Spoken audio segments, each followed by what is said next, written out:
Hello everyone, today I'm just going to start out this video by saying I wasn't too much of a fan of this episode. It's my least favorite episode for season 3 of The Mandalorian. Don't get me wrong, it wasn't too bad, but it wasn't great either in my opinion. But I will say this episode had a good start. Bo-Katan saved Mando from the living waters. He regained his conscience. Bo-Katan saw the mysosaur, but Mando didn't. We know this by her asking him if he saw anything down there, which Mando just simply replied with a no. He didn't see anything. I loved the whole dogfight scene, space battle that they had against the TIE fighters, destroying them one by one. No struggle. Almost no struggle. That whole sequence was entertaining. I have no complaints at all. As soon as Mando and Bo-Katan were in the clear, more TIE fighters were sending in, and they even destroyed Bo-Katan's home, where she's been isolating herself. And oh boy, she was not going to let that slide. She was ready to kill every single one of them. But Mando knew that they were going to send in reinforcements, which they did. With overwhelming numbers of TIE fighters, they had no choice but to remove themselves out of that situation and flee. Pretty good though, right? Yeah, that's when things get boring.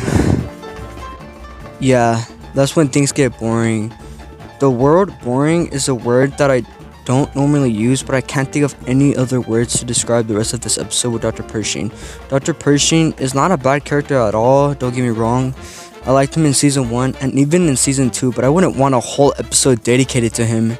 Him joining and helping the New Republic makes sense for his character.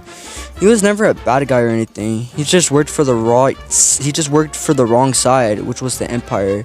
I do like they're going into details of how the New Republic and the cloning, but it didn't have to drag on for this long. It didn't have to be that long. When he went on that goofy mission with that one chick to get better lab equipment or whatever, I honestly don't care what her name is. I'm not going to bother searching it up. I just don't care. We all knew she was suspicious from the beginning. This episode just didn't need to drag on for that long. I'm just gonna mention it again. It had so much screen time to the point where they both got official character posters. Can't even make this up. Mando and Grogu pretty much became side characters.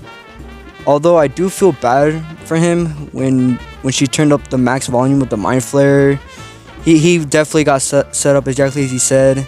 And I do like how when he said that it was a trap, it was like basically kind of like a nod to the original trilogy, like Anwar Akbar's character. Like in the original trilogy, like, oh no, it's a trap. I did like that, I'm not gonna lie. So I guess his brain was left to fry up. I'm a little lost as to why she did that, but I guess she saw him as a threat.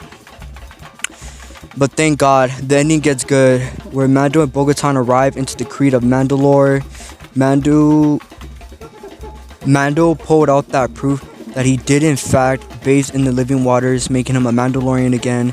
By Creed, Bo-Katan became a Mandalorian again too, even though she mainly did it to save Mando.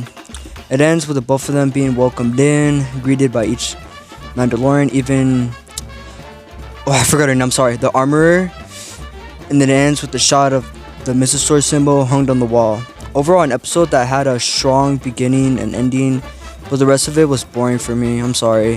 I hope it leads somewhere to Moff Gideon returning or something like that, because there's no way it goes nowhere. It's gonna mean something into the future. To anyone that liked this episode, hey, more power to you, but if not, I honestly don't blame you. That's all I pretty much had to say for this video. I just hope the next episode gets good, which I think it will, because I heard there were some rumors that this one's going to be more about Grogu and the flashbacks of Order 66, which I am looking forward to, even though we've seen Order 66 so many times, but I'm still down for it. I'm excited to see Grogu's perspective and how he survived. But yeah, hope you all have a good day, and peace.